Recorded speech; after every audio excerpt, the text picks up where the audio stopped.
Good morning. എല്ലാവർക്കും good morning. എല്ലാവർക്കും രത്നരാജ് വ്ളോഗിൻ്റെ പുതിയൊരു വീഡിയോയിലേക്ക് സ്വാഗതം. ഇന്ന് ഞങ്ങൾ അപ്പം എഗ്ഗ് തേങ്ങാപ്പാൽ ഒഴിച്ചിട്ടാണ് കേട്ടോ. അതാണ് ഇങ്ങനെ ഇരിക്കണ കളറ്. തേങ്ങാപ്പാലിൻ്റെയും കുറവുണ്ട് കുറച്ച്.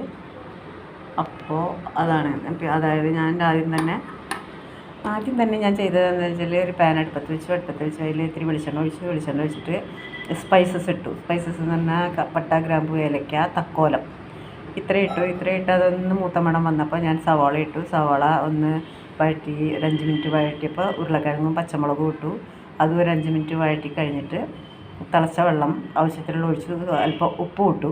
പിന്നെ അതിന് മുമ്പ് ഗരം മസാല ഇട്ടിട്ടുണ്ട്, പെരുംജീരകപ്പൊടി ഇട്ടു കേട്ടോ. സവാള വഴറ്റുമ്പോൾ തന്നെ അത് രണ്ടും ഇട്ടിട്ടുണ്ട്. അത് രണ്ടും നല്ല മണം വന്നപ്പോൾ ഇത്തിരി മസാല ഞാനിങ്ങനെ തേങ്ങയൊക്കെ വറുത്തരച്ച് വെക്കാറുണ്ട്. അതും കുറച്ചിട്ടിട്ട് ഇളക്കിയിട്ടാണ്. അതാണ് ഈ കളറ് കാണുന്നത്. മഞ്ഞൾപ്പൊടി ഇട്ടിട്ടില്ല, അതുകൊണ്ടാണ് ഈ കളറ്. മഞ്ഞൾപ്പൊടി മറന്നതല്ല, ഇടണ്ടാന്ന് എഴുതിയതാണ് തേങ്ങാപ്പാൽ ഒഴിക്കണ കാരണം.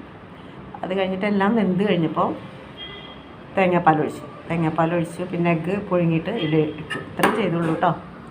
അപ്പോൾ ഇങ്ങനെ ഇതാ ഞങ്ങൾ കഴിക്കാൻ പോവുകയാണ്. ഇതാ അപ്പം ഞാനൊന്ന് ടേസ്റ്റ് നോക്കാം കേട്ടോ, ഇങ്ങനെ ഉണ്ടെന്ന്. നല്ല മണം വരുന്നുണ്ട്, നല്ല ഇറച്ചിയുടെ മണം വരുന്നുണ്ട്, നല്ല ടേസ്റ്റായിട്ടുണ്ട്. കാണാൻ ലുക്കില്ലെങ്കിലും നല്ല ഭംഗിയാണ്. കാണാൻ ലുക്കില്ലെങ്കിലും നല്ല ടേസ്റ്റാണ് കേട്ടോ. അടിപൊളി taste.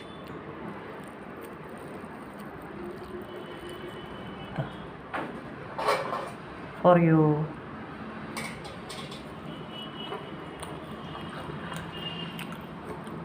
Thank you so much. Video ഇഷ്ടപ്പെടുകയാണെങ്കിൽ ലൈക്ക്, കമൻറ്റ്, ഷെയർ, സപ്പോർട്ട് ചെയ്യാൻ മറക്കരുത്. പിന്നെ ബെല്ലൈക്കൺ ഒന്ന് എനേബിൾ ചെയ്തിട്ടുണ്ടെങ്കിൽ അടുത്ത വീഡിയോയുടെ നോട്ടിഫിക്കേഷൻ നിങ്ങൾക്ക് കിട്ടുന്നതാണ്. Thank you so much.